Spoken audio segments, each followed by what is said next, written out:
Hello guys, welcome to Thrill hive.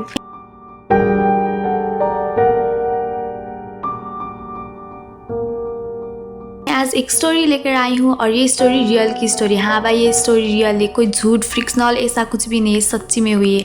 हाँ, और ये स्टोरी ना मेरी दूर की कज़न की है, मतलब मेरी पापा की बहन की बेटी ने मुझे बताया था। मतलब वो इतनी दूर नहीं हुई यार, मेरे पापा की बहन मतलब मेरी फूफी हुई ना।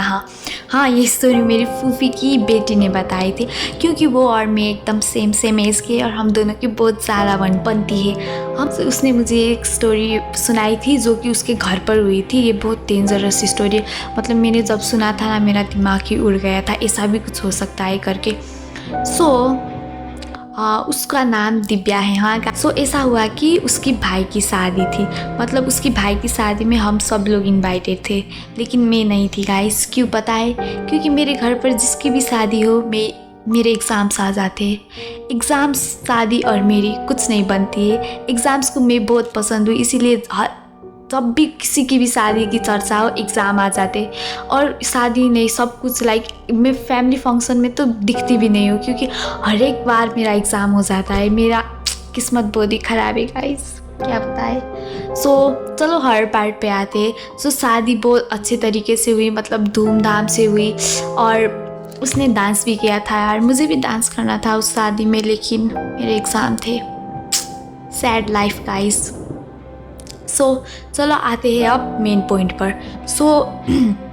ऐसा था कि दिव्या के दादाजी ना उस जो गांव में वो रहती थी, वो गांव के मुखिया थे। मतलब एकदम इज्जत वाले लोग थे वो। और उनका घर भी बहुत सही था, मतलब हवेली टाइप घर था, बहुत सही, बहुत केड़ा दिखता था घर। मुझे उसका घर बहुत पसंद है और उसका घर जाना भी। और ऐसा हुआ था कि दिव्या की फैमिली लाइक एक जॉइंट फैमिली काइंड ऑफ थी। लाइक उसके अंकल आंटी, उसके पापा मम्मी और वो दादा दादी सब लोग थे। मतलब एकदम प्रॉपर हैप्पी फैमिली होते हैं ना, वैसी टाइप की फैमिली उसकी है। दिव्या के एक भैया था, उसकी शादी थी। और दिव्या के अंकल की एक छोटी सी क्यूट सी बच्ची थी। और वो बच्ची ना बहुत क्यूट थी, मतलब उसको आप कुछ भी दे दो वो खा लेती थी। और इसी की वजह से एक प्रॉब्लम आ गई थी घर पर, जैसे कि ऐसा हुआ था, शादी वादी सब कुछ बहुत अच्छे से हो गई थी। शादी के 1 महीने बाद भाई और भाभी अपने ससुराल जा रहे थे, मतलब भाभी के घर जा रहे थे। तभी उन लोगों का एक्सीडेंट हो गया था, बहुत डेंजर वाला। मतलब वो बच गए, लेकिन वो बच गए, थैंक्स टू गॉड। तो ऐसा हुआ था। फिर ऐसा हुआ कि उनके एक्सीडेंट के 2-3 हफ्ते बाद ही दिव्या की फादर की डेथ हो गई। मतलब वो उनके ना हेल्थ इश्यू वगैरह कुछ भी नहीं था, वो एकदम हेल्दी इंसान थे। और एकदम पता नहीं उनका कैसे डेथ हो गया, ये एकदम ही शॉकिंग पार्ट था। और उनके डेथ के ठीक 2 महीने बाद ही दिव्या की बड़ी वाली आंटी की भी डेथ हो गई। गाइस, घर में बैक टू बैक 2 डेथ, एक एक्सीडेंट होना, ये तो नॉर्मल बात नहीं है। उनके लाइक दिव्या की मॉम ने सोचा कि ये लाइक कोइंसिडेंट काइंड ऑफ तो कुछ भी नहीं है, ये इस पे लाइक कुछ तो हुआ है घर पे। उन्होंने अपना लगा लिया था दिमाग, इसीलिए उन्होंने पंडित बुलाया, हवन ववन सब कुछ करके देख लिया, पर कुछ भी नहीं हुआ। लाइक घर पे लॉस हो रहे थे कि कोई बीमार हो जाता था। और सबसे डरावना पार्ट तो ये है जब दिव्या का खुद एक्सीडेंट हो गया। मतलब दिव्या मरते मरते बची गाइस। वो जब कॉलेज से आ रही थी ना, उसको एक ट्रक ने हिट किया गाइस। सोचो, ट्रक ने हिट किया, वो बच गई, मेरी बहन बच गई, मुझे बहुत खुशी है।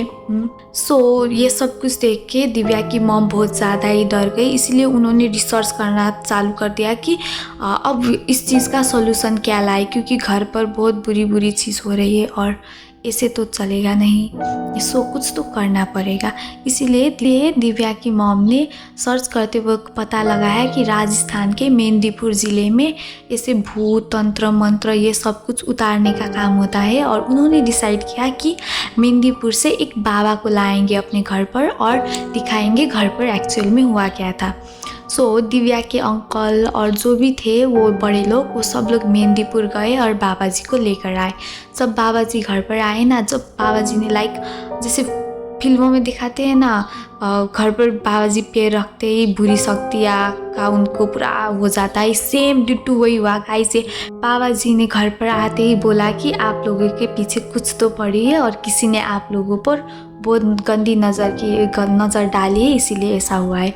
सो दिव्या की मॉम तो बहुत ज़्यादा पैनिक हो गई थी, डर गई थी, लेकिन पंडित जी ने अपना दिमाग लगा के हवन सवन तंत्र मंत्र जो कुछ भी उनसे हो सकता था वो सब चीज़ किया और ये पता लगा लिया कि दिव्या के घर पर किसने क्या किया था।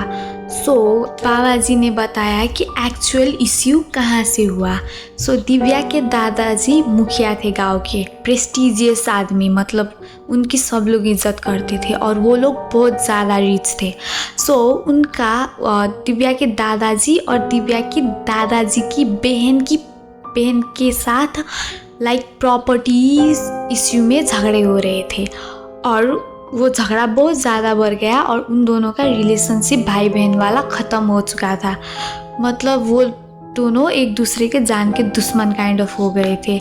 सो जब शादी थी दिव्या की भाई की, तब उसकी दादाजी की बहन ने इस मौके का फ़ायदा उठाया और उसने क्या किया कि दिव्या की जो अंकल की छोटी बच्ची थी ना, हाँ, उसको उस औरत ने चॉकलेट दे दिया और उसको बोला कि बेटा आप बोलोगे ना कि ये चॉकलेट आपको ज़बरदस्ती नहीं दिया गया है, आप खुद से ले रहे हो और आपको ये चॉकलेट पसंद है करके ऐसा बोलना पड़ता है, तभी भूत जो पिशाच होते हैं ना वो ट्रांसफ़र होते हैं। सो ऐसा बोल के उनके घर पर पिशाच का ट्रांसफ़र कर दिया छोटी बच्ची की मदद से।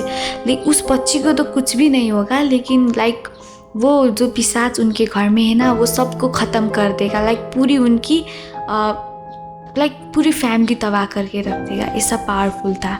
सो दिव्या के जब बाबा जी ने ये सब कुछ बताया तब अब इस चीज़ का सॉल्यूशन निकालना पड़ेगा। तब बाबा जी ने कहा कि इस चीज़ का सॉल्यूशन कुछ भी नहीं है, क्योंकि जैसे ये पिशाच इस टाइप का है कि मतलब ये एक से दूसरे को ट्रांसफ़र कर सकते हैं, जैसे मोबाइल का डाटा ट्रांसफ़र नहीं होता है सेम वैसे ही होता है। इसको डिस्ट्रॉय करना बहुत ज़्यादा ही मुश्किल है। अब दिव्या के दादाजी को बहुत पैनिक हो रहा था कि अब ये ट्रांसफ़र करे तो किसको करे, अगर नहीं करेंगे तो उनका पूरा फैमिली ख़त्म हो जाएगा। सो भगवान की कृपा थी उनके ऊपर, इसीलिए एक आदमी ऐसा मिल गया जिसका कोई भी नहीं था रिलेशन में, आगे पीछे कुछ भी नहीं था, वो अनाथ काइंड ऑफ था और वो मरने की हालत में था, लेकिन बहुत बूढ़ा था। सो उसको जैसे तैसे करके एग्री करवा दिया कि वो ले लेगा ये चीज़ को, क्योंकि उस इंसान का भी कोई नहीं था और उसको जीने का कुछ अपने अंदर नहीं था, इसीलिए उसने एक्सेप्ट कर लिया कि हाँ मैं इस पिशाच को ले लूँगी। सो उस आदमी ने इस पिशाच को ले लिया और सब कुछ ठीक हो गया दिव्या के घर पर। फिर कुछ महीनों बाद ये खबर आई कि वो आदमी मर गया। अब ये पिशाच उसके पास था और वो मर गया और दिव्या के फैमिली ने उस इंसान का बहुत अच्छी तरीके से डेथ सेरेमनी काइंड ऑफ होता है वो सब कुछ कर दिया, वैसे वो पिशाच वहीं ख़त्म हो गया। सो दिव्या के घर से ये पिशाच वाला सीन ख़त्म हो चुका था। सो ये स्टोरी से ये भी पता चलता है कि कैसे अपने ही रिलेशन के लोग अपने ही जान के दुश्मन बन जाते हैं बस प्रॉपर्टीज़ पैसे के लिए। और हमारे पेरेंट्स ऐसे ही नहीं बोलते हैं कि बेटा कोई कुछ भी दे तो मत लेना, क्योंकि ऐसी चीज़ें होती है गाइस, आप बिलीव करो या ना करो, लेकिन ऐसी बहुत सारी स्टोरीज़ इंसिडेंट मैंने सुना है और एक दो तो देखा भी है। सो मुझे तो बिलीव होता है, क्योंकि I believe in God, so I also do believe in ghost. So ये स्टोरी प्लीज़ फ्रिक्शन है और मैंने खुद से बनाया, ऐसा प्लीज़ मत सोचना, क्योंकि ये रियल स्टोरी है और ये बहुत डेंजरस स्टोरी है गाइस। वो दिव्या लिटरली मरते मरते बची है और उसकी फैमिली ख़त्म होने से बची है। सो थैंक टू गॉड कि वो सब लोग अब बहुत अच्छे से रह रहे हैं और they are having a great life. So guys thank you for watching my video. अगर स्टोरी अच्छा लगे तो like share subscribe and please comment down. So मिलते हैं नेक्स्ट वीडियो में, बाय बाय।